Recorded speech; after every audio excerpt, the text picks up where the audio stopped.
নমস্কাৰ সকলোকে স্বাগতম জনাই মই মোৰ ভিডিঅ'টো আৰম্ভ কৰিব লৈছোঁ। আজি মই সাউথ ইণ্ডিয়ান ডিছ এটা বনাব লৈছোঁ। নাম হৈছে মেদু বড়া। ই সাউথত খুব চলে, সেইবাবে আপোনালোকৰ আগত শ্বেয়াৰ কৰিব লৈছোঁ।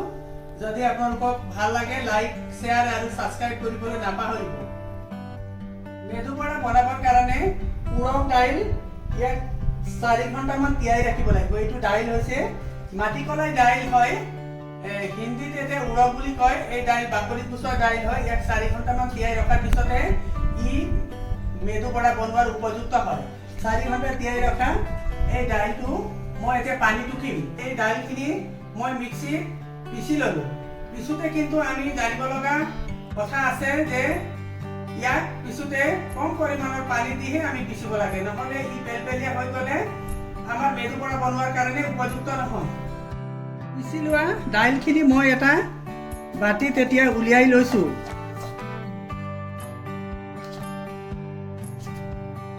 এই পেষ্টখিনি মই 4 মিনিট হাতেৰে গুলি ল'লোঁ। তেতিয়া মই ইয়াক একবাৰ প্ৰমাণ কৰি চাব লাগিব যে ই যদি পানীত উপঙি যায় তেতিয়াহে ই আমাৰ বড়া বনোৱাৰ উপযুক্ত হ'ব। এয়া চাওকচোন, একেবাৰে উপঙি গৈছে। এতিয়া ই বড়া বনোৱাৰ উপযুক্ত হৈ গ'ল। পেষ্টখিনি মই এতিয়া বনাই ৰাখিলোঁ। এতিয়া মেদু বড়াৰ লগত খাবৰ বাবে মই এটা চাটনি বনাম। চাটনি বনাবলৈ 1 কাপমান মই নাৰিকল ল'লোঁ। তাৰপিছত 2টা জলকীয়া, এই ভাজি লোৱা চানা অলপমান দিলোঁ, আইচ 2টামান দিলোঁ, জিৰা পাউডাৰ অলপ দিলোঁ, সোৱাদ অনুসাৰে নিমখ দিলোঁ আৰু লগতে কড়ি পত্তা কেইটামান দিলোঁ। কড়ি পত্তা মানে অসমত আমি নৰসিংহ পাত বুলি কওঁ। লগতে 2 টুকুৰামান আদা টুকুৰাও দি দিলোঁ। এতিয়া মই ইয়াৰ চাটনি বনাম। জালুকৰ গুড়িটো মই দিব পাহৰিছোঁ, অলপ জালুকৰ গুড়িও দিব লাগিব। চাটনি মই এটা বাটিত উলিয়াই থলোঁ। এতিয়া ইয়াত মই তেল মাৰিম। কেৰাহীত মই 1 চামুচমান তেল দিলোঁ। তেল গৰম হৈ যোৱাৰ পিছত মই উৰগ দাল দিলোঁ। ইয়াত চানা দাইলো অলপমান দিলোঁ।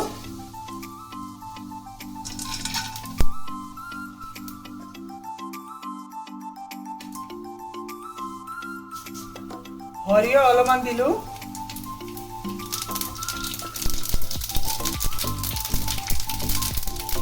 কড়ি পত্তা কেইখিলামান দিলোঁ আৰু শুকান জলকীয়া 2টামান দিলোঁ।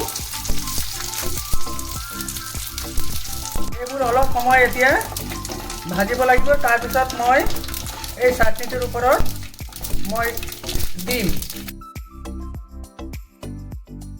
তৰকাটো মই চাটনিত দিলোঁ। এতিয়া চাটনিটো আমি খাবৰ উপযুক্ত হ'ল। এই পেষ্টটোত বড়া বনোৱাৰ আগতে মই নিমখ দিব লাগিব। নিমখ সোৱাদ অনুসাৰে মই নিমখ দিলোঁ। কাটি থোৱা নাৰিকলৰ কেইটামান টুকুৰা দিলোঁ। নৰসিংহ পাত, কাৰি পত্তা দিলোঁ। কাটি থোৱা আদা টুকুৰা কেইটামান দিলোঁ আৰু 2টা জলকীয়া দিলোঁ। কাটি থোৱা আছিলে, এইবোৰ দি মই এতিয়া মিক্স কৰিম। এই পেষ্টটোক মই হাতত এনেকৈ লৈ এতিয়া ইয়াক চাৰিওফালৰ পৰা গোল কৰি মাজত এটা বিন্দা কৰি দিব লাগে। তাৰপিছত তেলত এনেকৈ দিব লাগে।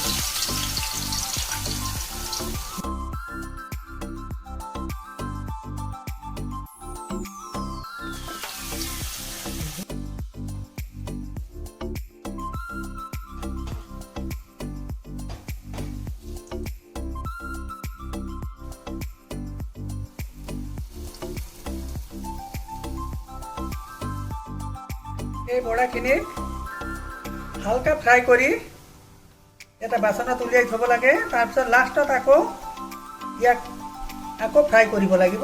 এই বড়াখিনি মই আকৌ ডিপ ফ্ৰাই কৰিম।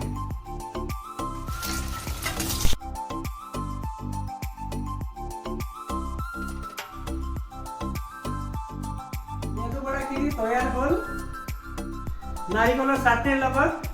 খাই আপোনালোকৰ কেনেকুৱা লাগিলে জনাব। যদি ভাল লাগে তেনেহ'লে লাইক আৰু শ্বেয়াৰ লগতে ছাবস্ক্ৰাইব কৰিবলৈ নাপাহৰিব। নমস্কাৰ।